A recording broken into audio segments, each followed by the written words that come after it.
Lamig! Dito na kami. Inigas na yung kamay ko sa lamig. Testing. 13 degrees. Good luck sa amin mamaya. Unti-unti na tayong sinasakop ng fog. Yummy, yummy, alala, lamig. Ang hirap.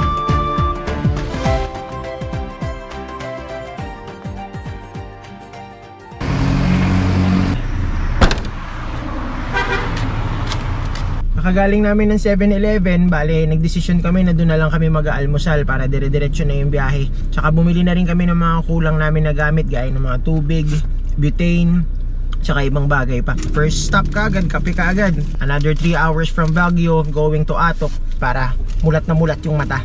Kaya? Sean, Steffi, tara samahan nyo kami. Time check, 8 o'clock. Nandito na tayo sa Tuba, Benguet. Slow driving lang tayo, wala naman tayong hinahabol ng oras para safe na rin. Tsaka medyo maganda yung panahon, hindi maulan. Sana tuloy-tuloy yung panahon hanggang sa pag-akyat namin dun sa Atok. 8:30, nandito na tayo sa Baguio City. Nakaset na rin na yung GPS natin going sa Goat Cliff Adventure and Camping. Estimate mga around 2 hours. Around 10:40, nandun na rin na tayo sa campsite. 12 o'clock naman yung check-in time natin doon. And hindi kami nagpa-reserve, actually mag-walk-in lang kami doon sa Goat Cliff. Pero tumawag naman kami kahapon. Sabi naman nila marami daw mag-check out by 12 noon ngayong araw ng Sunday. So, walk-in na lang tayo. So hopefully meron tayong available spot doon. And if ever kung wala, pero sana meron, marami namang mga malapit na campsite doon.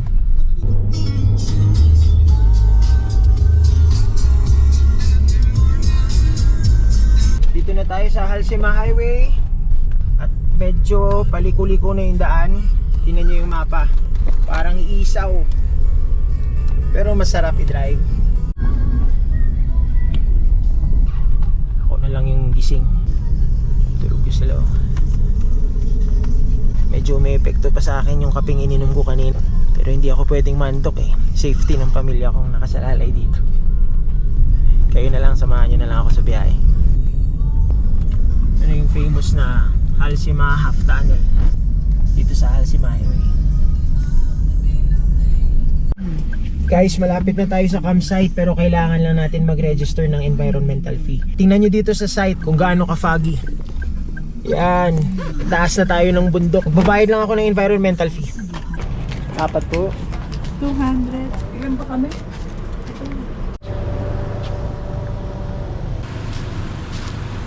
Medyo malapit na tayo sa campsite. Makapal na fog sasalubong sa atin sa campsite.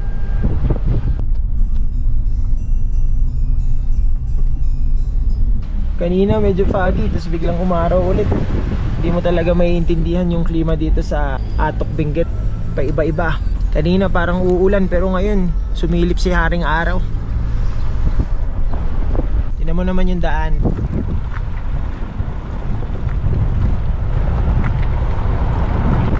Naninigas na yung kamay ko sa lamig. Goat Cliff Adventure Camping.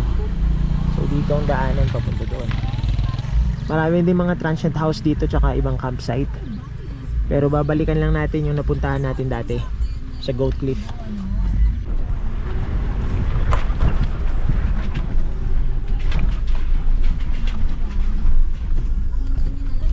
Puro malawak na pananim. Tsaka sobrang lamig ng klima dito. Kaya lagi din namin binabalik-balikan talaga yung Atok, Benguet. Sana ganito yung panahon. Nababalitaan daw na umuulan daw dito kada hapon. Pero naka-ready naman tayo, yung mga tent naman natin, heavy duty naman. Kakayanin naman ng ulan, pero wag naman sana yung hangin. Ibang usapin naman yung hangin. So pagdasal natin na hindi umulan, na malakas ang hangin. One way dito, tingnan nyo yung daan. Kaya naman kahit kotse.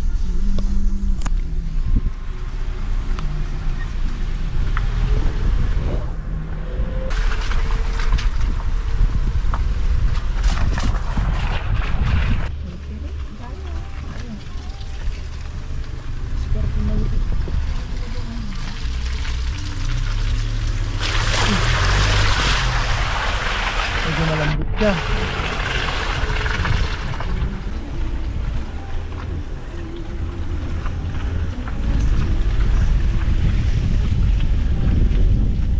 Ayun. Ayun yung campsite. Medyo maraming tao pero sa tingin ko pa check out na rin na sila. Ganda dito, parang ibang bansa. Pero sa tingin ko mas maganda dito pag summer. Kasi ngayon medyo tag-ulan na siya eh.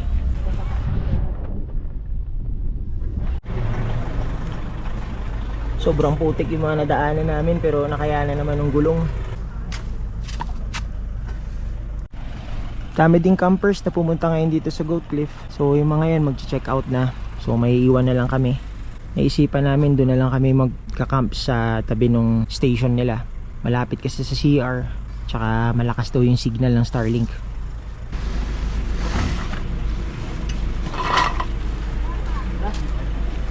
Ano pa? Bilak mo? Sa akin yung susi, no?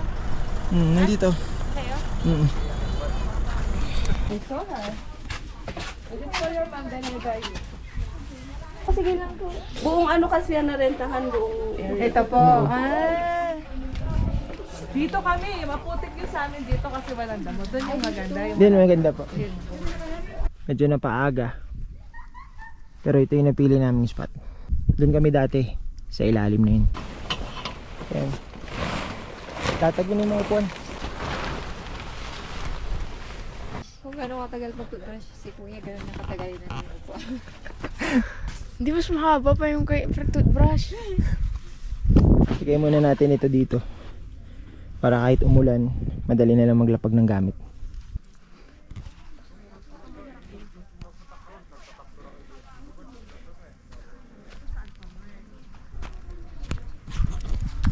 Yan yung ginawa namin ngayon kasi kada hapon daw malakas yung ulan kaya sinecure ko yung tent dito sa ilalim ng canopy. So para doble yung protection na sa ulan. Kahit malakas yung buhos ng ulan, hindi papasukan yung tent. Di kasi maiwasan kahit moist pumapasok sa loob. Dito. Yan. Cringy boy. Ano masasabi mo, Kambal? Kahit isang salita lang. Isa lang. Bali-bali na agaw. Bali-bali na ako. Steffi. Okay to. Saan? Ayan. Pabili ko ito sa Shopee. Concave mirror. Akala ko malaki eh. Maliit lang pala kaya dinala ko na sa camping. Nga pala sa pinagpwestuhan namin mayroong Starlink na connection kaya makakakonek kami sa internet. Kaya dapat bakasyon sa screen time. Ang nangyari, screen time pa rin. Happy. Kain po. Kain po. Kain po. My favorite youngest child. And my favorite eldest child. And my favorite wife. Favorite one?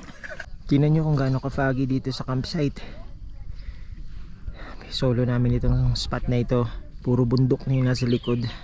Very foggy. Tsaka ang lamig. Nakaalis na yung ibang campers kaya na-solo namin yung site dito. Medyo naswertehan lang namin na solo namin kasi usually puno talaga dito sa Goat Cliff eh. Hindi nauubusan ng campers. So na-solo namin tong part na ito. Dati, dun kami.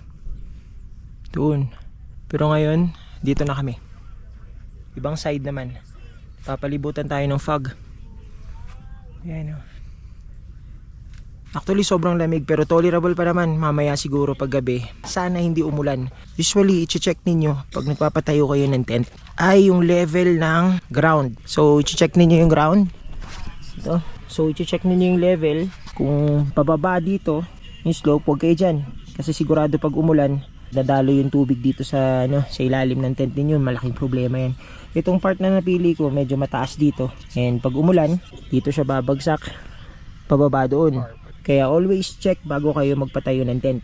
Isa din na i-secure ninyo pag nagpapatayo ng tent, yung mga tali natin tsaka yung mga pegs. Dapat secured na secured yun at hindi masyadong mauga. Kasi pag malakas yung hangin, ang tendency niyan, baka liparin yan, sigurado yan. So ang right side niya, ito naman yung view. Yan. Pahaba ito. Actually magandang tumambay dito eh. Mag-emote-emote ka dyan ng konti. Habang nakaharap dito sa mga foggy area dito, tsaka madamo. Unti-unti na tayong sinasakop ng fog. Mamaya sigurado matatakpan tayo ng fog. Tsaka hindi ko alam baka bumagsak na rin yung ulan anytime soon. So yun yung location namin. Ayun na nga, kakasabi ko lang, natatakpan na kami ng fog. Hopefully, hindi umulan para makapagpasyal-pasyal pa tayo. Ang isa din na pinunta ko dito sana is yung Sea of Clouds na tinatawag. Kasi dito, yan yung Mount Olis, itong side na ito. Actually, gusto ko rin puntahan yan kasi dyan, napakaganda ng Sea of Clouds yan. Pero sana meron ding Sea of Clouds dito. Pero I don't think na meron kasi medyo maulan pa. So parang camping in the rain yung mangyayari dito. Maganda din pag umuulan, nakaka-relax pag naka-set up ka na. Kasi kung hindi ka pa naka-set up at biglang umulan, ang hirap. Pagkatapos mag-set up at pagkatapos kumain, siesta time naman. Ito. Grounding muna tayo. Sa view na to. Actually walang view pala. Puro fog. Tuwing nagka-camping kami, nagka-grounding ako Pero hindi ko alam Sarap sa feeling Bibigay daw siya ng positive aura sa tao And vice versa din, hinihigop niya yung negative energy na meron sa'yo. Hindi ko ma-explain pero nakaka-relax. Nakaka-relax talaga. Lalo na pag ganito.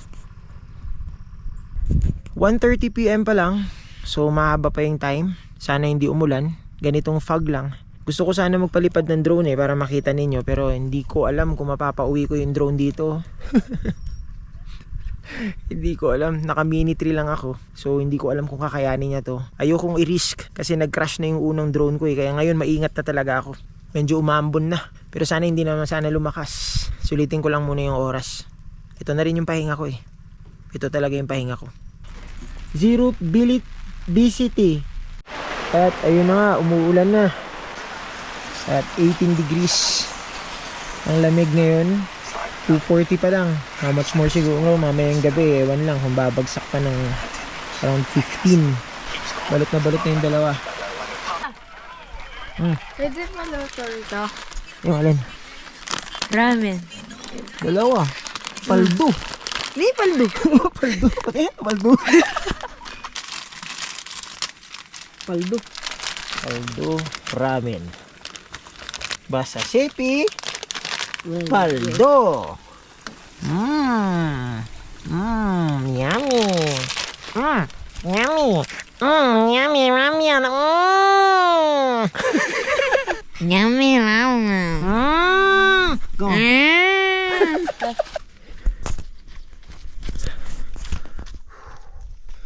Kunin na natin yung ointment ni mama. Medyo sumasakit ata yung ulo sa lamig. Malamig naman kasi talaga. Tingnan nyo. Grabe. May isang camper na natira dito. Nandun tayo sa kabila. Massage natin si mama. Kukuha tayo ng sabitan ng ilaw para mamayang gabi masasabit na natin yung ilaw natin. Hindi ko nadadalhin tong isang tour para hindi na tayo mahirapan maglipik bukas. Lamig. Kanina kaka-check ko lang, umabot na tayo ng 17 Pumapalo na din ng 16 Hindi ko na lang alam kung ano magiging temperature mamayang gabi. Tingnan natin. Pero blessed pa rin tayo kasi up to now past 3 na, hindi pa rin umuulan. So na-enjoy natin yung klima.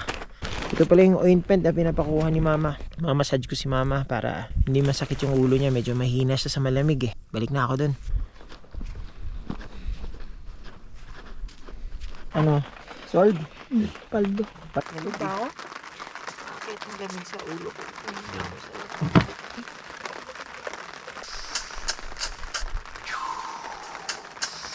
Wala nang firewood na available sa campsite kaya naghanap na lang ako dito sa gilid-gilid. Ito yung nahanap ko, medyo basa nga lang.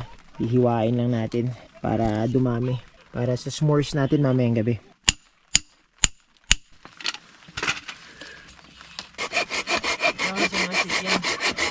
Bali, humingi na lang ako nito sa campsite. Fire starter. Ayun, fire starter ito. So, sisindihan mo lang ito, mabilis to lumiyab para makatulong dun sa wood natin para maapoy. Medyo basa kasi yung wood na nakuha ko dun. Masyadong mamoist kasi maulan ngayon Wala rin ako nakita kanina sa tuba. Dapat doon kami bumibili. Doon talaga kami bumibili kasi mas mura din. Pero naubusan din siguro ngayon kasi ang daming campers kahapon. Wala na natira ngayon kaya ito na lang nahanap ko. Para-paraan na lang. Update lang, 5:30 at 16 degrees na. Pero kaya naman. Pero para sa 5:30, 16 degrees na. Paano pa kaya paggabi or madaling araw? Good luck sa amin mamaya. Medyo hindi na kinakaya yung lamig. Buti na nagdala kami ng uling para pampainit. Testing. Ayan. Ituin natin yung paa mo na nilalamig. Well, I think this is the carry.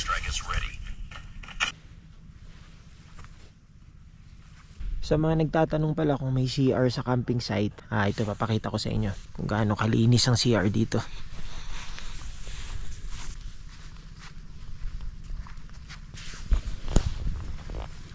Dito yung CR sa baba.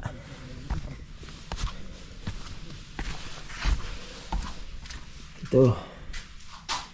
Yan. Ito yung CR. Pangalawa. Pangalo. Pangapat. So, 4 na CR natin dito sa Goat Cliff. Katapat itong view na ito. Mike. Ano mga doble na oh. Pati medyas ko, 2. Grabe, lamig. Yung pantalon ni Sian, ilan? Mamaya magdodoble pa ako. Yung pantalon ni Sian, patingin. 1, 2, 3. Ayun lang. Ha? Nalala ko yung sa Kapkawan, nagubad siya, nalala mo. Oo nga eh. Hindi ka lamigin, Sef, no? Iwan mo na yung ilaw dito, anak. Matibay ako? Ilang percent itong power bank? 86. 86%. Sakto lang to. Hanggang bukas. Ito garita. Ali. Pabili po ako. Yung pampatulog. 500. 500. Mabre. Hindi, pinapatuyo ko yung yung mga kahoy. Kasi basa siya. Gagamitin kasi natin yan dun sa Ismorse. Bangin na yun sa ilalim. At ayun yung tent namin. Buti na lang hindi umulan. Ewan na lang mamaya. Yun, mga bundok na yun. Sana may clearing bukas para pag nagpalipad ako ng drone, makikita nyo lahat. Ang init sa baba eh. Dito sa Atok Benguet. Parang nasa ibang bansa ka. 2 na yung suit ko yun. Jacket. Saka meron pa akong another jacket sa loob. Tsaka may t-shirt ako ulit sa loob. Mamaya magdodoble na rin ako ng medyas. Dinner natin ngayon ay sardinas at sutanghon para sa malamig na gabi. Okay ka pa? Doble ako ulit oh. Ilan na naman yun? 3. May pangapat pa ako dun. Grabe, lamig. Grabe. As in. Ano bang tingnan natin yung weather. Nasa 15 na tayo ma. Oh? Yeah, Pili bumababa ko na. magti-10 pa yan mamaya. Kaya nga eh. 6:30 pa lang. Ha?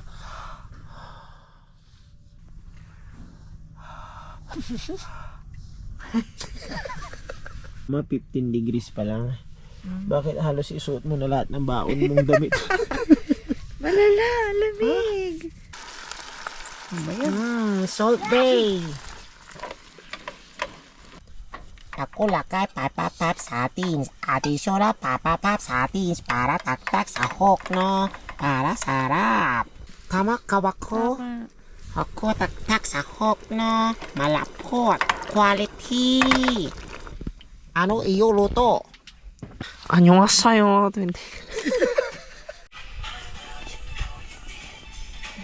Ayan. Tokboki. Tokboki? Sarap mo.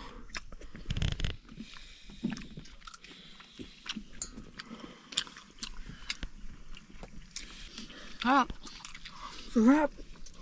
Sarap isabay sa lahat. Sa isa. Kung mawawala pag dumikit ako sa'yo. Susundin kita bukas na umaga, ha? Okay? Ay. Mga estudyante kayo, di ba? Patayin mo yung yosing yan. Dipit na ako eh. Kichol, tara na. Huwag mo silang tingnan. May sarili kang style eh. Hindi ka pa kumakain, no? Oh, double kill agad oh. Bait naman ang itsura na yan. Sobrang. Sobra. Puyat tayo, Seth. Yep. You know, Betty, if you could just switch seats with Betty. As of 11 o'clock, 13 degrees ang lamig. Sobrang lamig. Tulog na tayo. Yeah. Tulog na. Good night. Good night.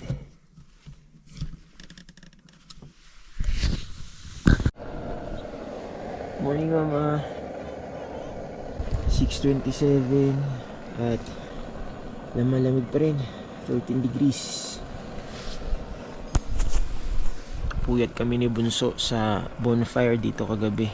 Naabot kami siguro ng mga around 2 AM. Alam mo naman yung eyebags, malalim. Siguro dahil ina-enjoy na lang siguro yung klima. Naninibago yung katawan ulit sa lamig. 13 degrees dati kaya pa eh. Umabot mga kami ng mga around below 10 or 8 degrees, even 5 degrees sa Lake Tabeo dati. Kaya naman, pero ngayon siguro naninibago dahil kakakamping lang namin ulit. Oo nga pala, pagkagising ko, bumungad sa amin yung Sea of Clouds. At pakita ko sa inyo, nakapagpalipad ako ng drone para makita ninyo. Tingnan nyo na rin ngayon dito.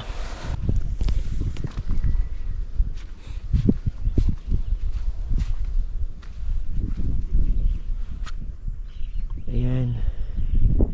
Hindi lang siya ma-justify sa video eh, pero pag nakita mo ngayon sa kinatatayuan ko, sobrang ganda.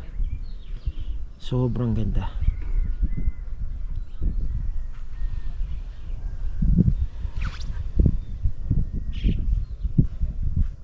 Titimpla lang muna ako ng kape pampagising. 13 pa rin ba? 13 pa rin ngayon. Sobrang swerte dahil hindi umulan ng malakas. Umulan pero konti lang, ambon lang. Kaya na-enjoy namin yung camp.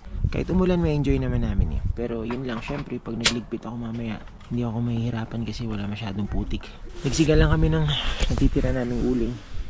Dahil sobrang lamig pa rin. Buti nga na-survive mo eh, no? Ay, aga ko natulog eh. Yan ba yung kape ko? Yan. Kape muna tayo. Na-survive ni Macy's yung lamig. Kaya mo naman yung Lake Tabeo, di ba? No, pero ganito din ako. Diba?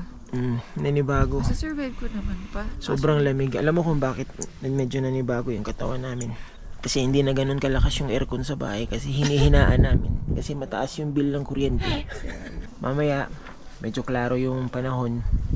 Magpapalipad tayo ng drone para makita nyo yung paligid dito kung gaano kaganda. Ito kami ng almusal, corned beef, tsaka itlog.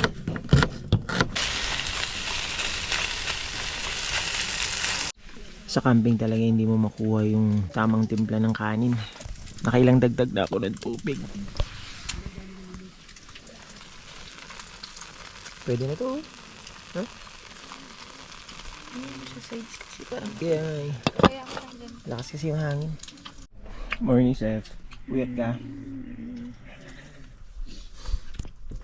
Puyat ka? Hindi. Medyo maganda na yung panahon kaya palipad tayo ng drone para makita ninyo.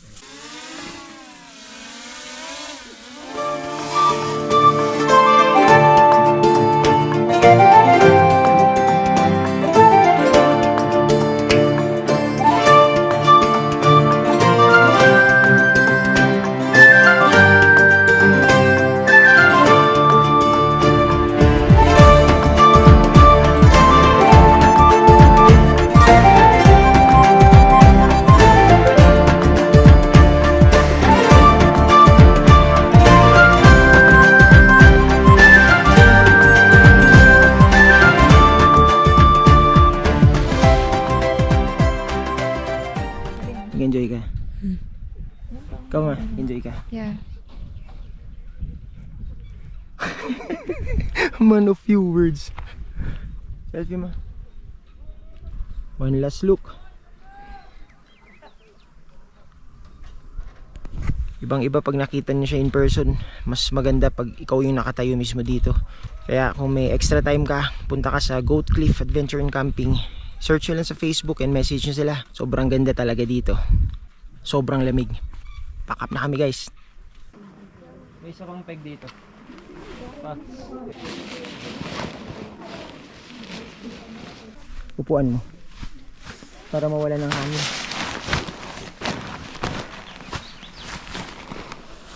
Ito yung exciting part eh. Yung pagliligpit.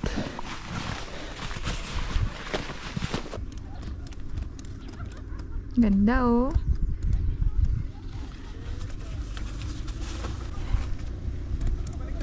Teamwork makes the dream work. Anak, dinala mo pa yung water.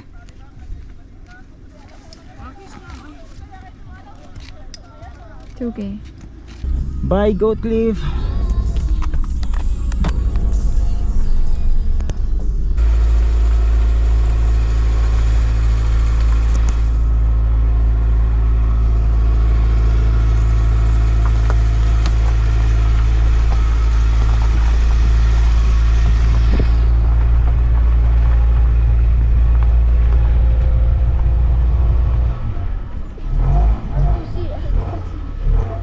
Easy-peasy pa.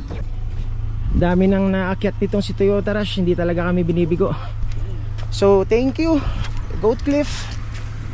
Pero si bye-bye na. Bye bye, biyahe na kami. Thank you Goat Cliff.